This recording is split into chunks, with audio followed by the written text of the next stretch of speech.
இப்போது அந்த சிங்காசனத்தை நோக்கி பல கண்கள் திரும்பின. சோழ அரசவையில் ஒரே கேள்வி, அடுத்த மன்னன் யார்?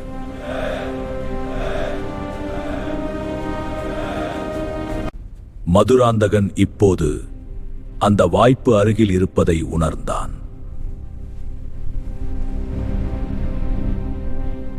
அந்த குழப்பம்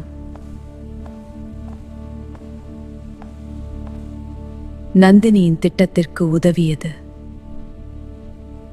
ஆனா மக்கள் மனதில் ஒரே பெயர் இருந்தது, அருள்மொழியார்.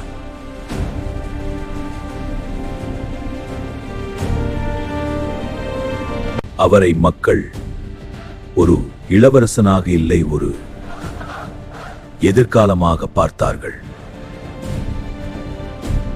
ஆனா இருளில் வேறொரு முடிவு எடுக்கப்பட்டது.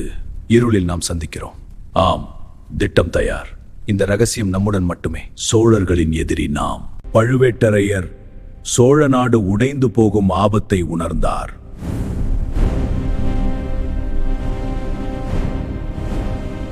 இப்போது சிங்காசனத்தை நோக்கி 2 பாதைகள் நகர்ந்தன.